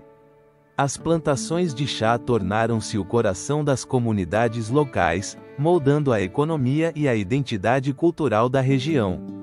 No entanto, a história desse legado está marcada pela sombra do colonialismo. O chá foi uma bênção ou uma maldição para aqueles que trabalharam nessas terras? A resposta é tão complexa quanto as histórias entrelaçadas dos povos que o cultivavam. No mundo ocidental, o chá se consolidou rapidamente como uma bebida de elite e, posteriormente, como um símbolo da classe média. As tardes de chá se estabeleceram como um ritual social na Inglaterra, onde a nobreza e a burguesia se reuniam para desfrutar dessa bebida exótica. A figura de Ana, a duquesa de Bedford, é emblemática. Sua introdução do afternoon tea, no século XIX, não apenas marcou uma nova tendência, mas também refletiu uma mudança na dinâmica social britânica. Mas, o que isso nos diz sobre a busca de conforto e conexão em tempos de agitação? Talvez o chá, em sua essência, tenha se tornado um refúgio, um momento de pausa em um mundo cada vez mais acelerado. No entanto, a chegada do chá às Américas também trouxe consigo um conjunto de complexidades. À medida que os colonos britânicos estabeleceram sua presença no continente, o chá se tornou um símbolo de resistência. O famoso Boston Tea Party de 1773, um ato de desafio contra o domínio britânico, utilizou essa bebida como um catalisador para a revolução. Nesse contexto, o chá se transformou de um luxo a um símbolo de liberdade e autodeterminação. Mas, o que realmente significa esse ato de rebelião? Era apenas uma questão de impostos sobre uma bebida, ou simbolizava uma luta mais profunda pela autonomia? À medida que o século XX avançava, a globalização começava a desdibujar as fronteiras culturais. O chá, uma vez considerado um luxo exclusivo, tornou-se um elemento comum nas casas de todo o mundo. Desde a popularidade do chá preto nas casas britânicas até o auge do chá verde no Ocidente, cada cultura começou a reinterpretar essa bebida à sua maneira. As bolhas de chá em Taiwan, as misturas de chá na Índia, e as infusões de ervas na América do Sul, revelam o poder do chá para se adaptar e reintegrar em diversas tradições. Mas esse processo de globalização diluiu a essência do que o chá representa em suas culturas originais. Hoje em dia, o chá continua sendo um veículo de conexão cultural e um legado vivo do passado. Em sua jornada através das nações, teceu um tapete de tradições, rituais e significados que nos lembram da complexidade das interações humanas. Mas, que legado nos resta de tudo isso? À medida que olhamos para o futuro, é crucial refletir sobre os aprendizados do passado, especialmente no contexto das relações internacionais. Enquanto as sombras do comércio do chá e das guerras do ópio ainda ressoam em nossa história, é vital entender como esses eventos moldaram as dinâmicas atuais. No próximo capítulo, exploraremos as lições que podem ser extraídas desse passado, refletindo sobre o impacto duradouro do comércio do chá na diplomacia e nas relações entre nações. Estamos realmente aprendendo com a história, ou estamos condenados a repeti-la? Essa transformação nas dinâmicas comerciais não apenas alterou o curso do comércio do chá, mas também deixou uma marca indelével nas relações internacionais da época. No eco das guerras do ópio, revelam-se lições cruciais que ressoam através do tempo, convidando-nos a refletir sobre as decisões daqueles que moldaram o destino de nações inteiras. Que mistérios os acontecimentos do passado nos revelam sobre o presente e o futuro do comércio e da diplomacia? O comércio do chá, inicialmente um símbolo de conexão cultural e econômica entre Oriente e Ocidente, tornou-se um campo de batalha pelo poder e pela influência. A Companhia Britânica das Índias Orientais, em sua ânsia por manter um monopólio e satisfazer a insaciável demanda britânica, introduziu o ópio como um meio de compensação em um comércio desequilibrado. Essa decisão, impulsionada pela ambição e pelo desejo de controle, não apenas alterou o tecido social da China, mas também expôs as complexidades das relações coloniais. Quanto poder pode ser exercido antes que a resistência surja nas sombras? À medida que as tensões cresciam, o governo chinês tentou proteger sua soberania, arraigado na crença de que sua cultura e economia eram essenciais para sua identidade. No entanto, o eco das balas e as negociações fracassadas da época revelaram a fragilidade dessa soberania diante de uma potência imperial em busca de expansão. Nesse contexto, as decisões de líderes como o imperador Daoguang e seus funcionários tornaram-se um testemunho da luta pela autodeterminação. Que custos estavam dispostos a assumir os líderes para preservar seu legado? O impacto das guerras do ópio foi profundo, deixando cicatrizes visíveis na economia e na cultura de ambas as nações. As imposições do Tratado de Nanquim em 1842 não apenas abriram os portos chineses ao comércio britânico, mas também despojaram a China de sua honra e dignidade. As lições sobre o poder das negociações e o equilíbrio de interesses nos lembram que, em cada conflito, há um jogo de poder que transcende o comércio de bens. O que realmente implica a vitória em uma guerra que deixa um legado de dor e sofrimento? No século XXI, o comércio do chá evoluiu, mas os ecos das decisões do passado ainda ressoam nas relações internacionais. A ambição e a ganância que impulsionaram o comércio do chá e do ópio encontraram novas formas de se manifestar, seja na busca por recursos ou nas dinâmicas de poder global. A história nos ensina que cada ação tem consequências, e que as lições do passado são espelhos que refletem nossas próprias decisões contemporâneas.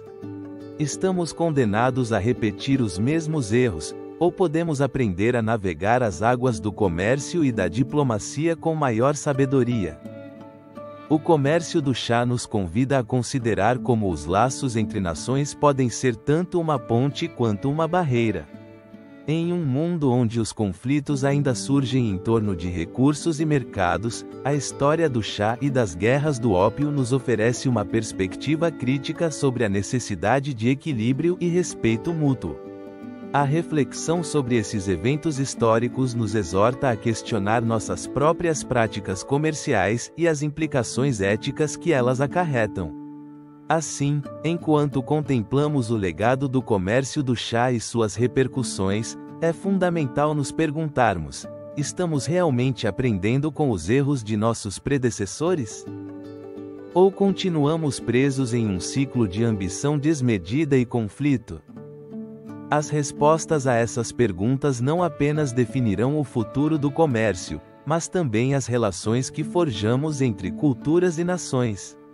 Ao finalizar esta jornada através das lições do passado, nos preparamos para explorar o legado que o comércio do chá deixou no mundo moderno. Esse legado, que abrange tanto aspectos econômicos quanto culturais, nos convida a descobrir como uma simples folha pode transformar sociedades e definir o rumo da história. Que segredos aguardam nas profundezas dessa narrativa? Essa transformação do comércio do chá não apenas deixou uma marca econômica, mas também semeou as sementes de um legado cultural que continua a ressoar no mundo moderno. À medida que as sombras das guerras do ópio se dissipavam, o chá emergiu como um símbolo de sofisticação e uma ponte entre culturas. Mas, como esses laços foram forjados em um contexto tão turbulento?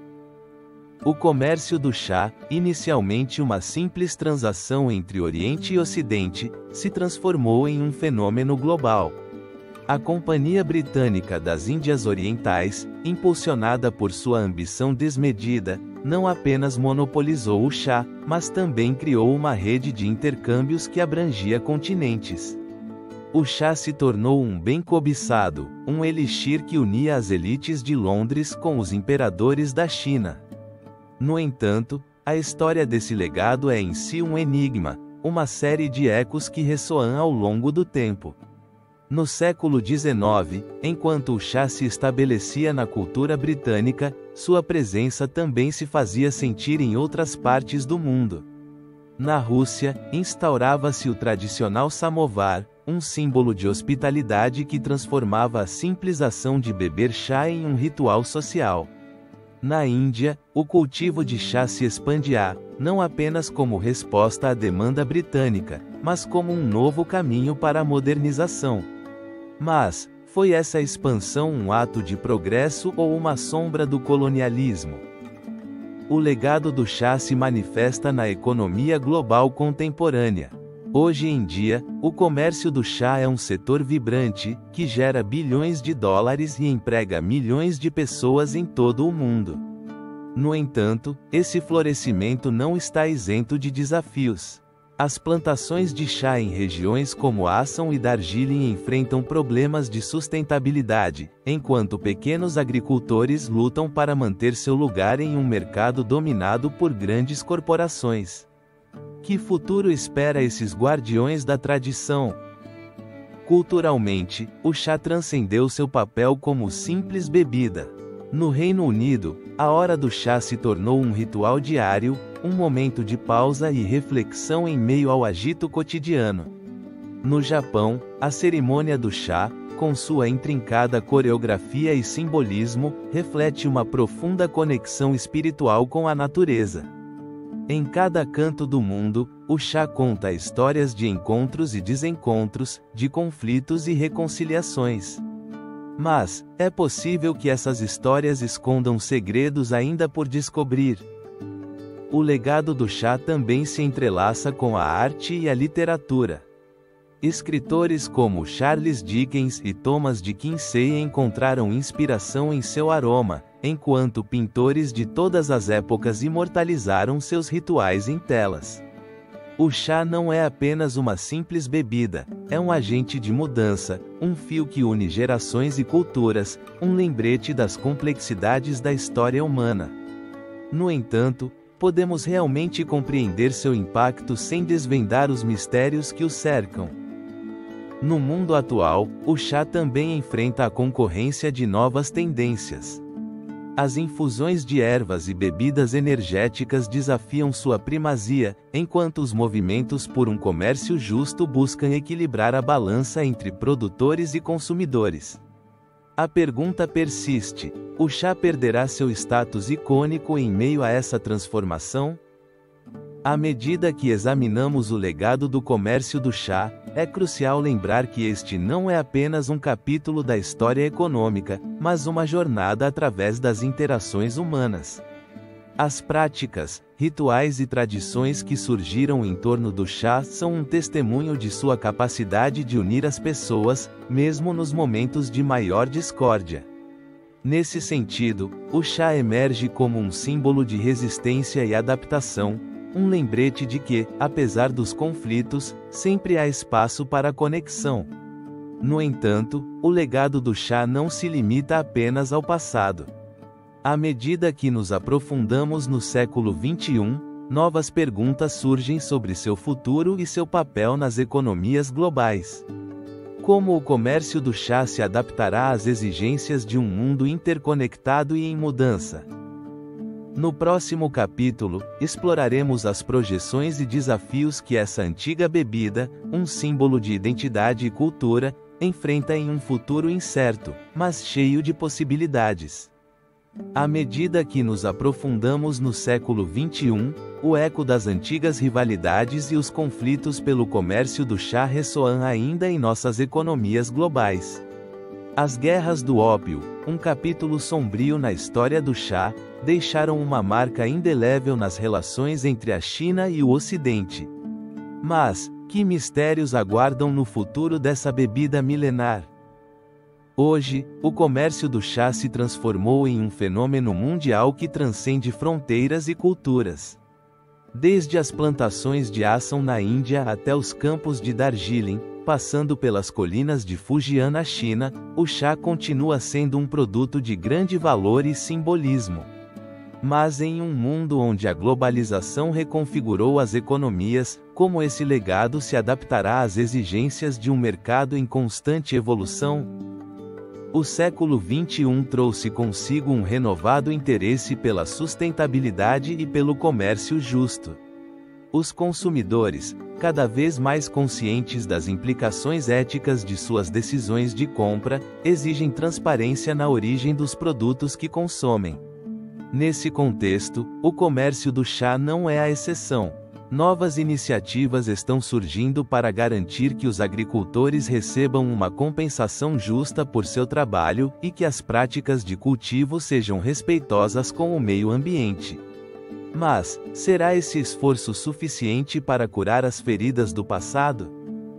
As inovações tecnológicas também estão redefinindo o panorama do chá.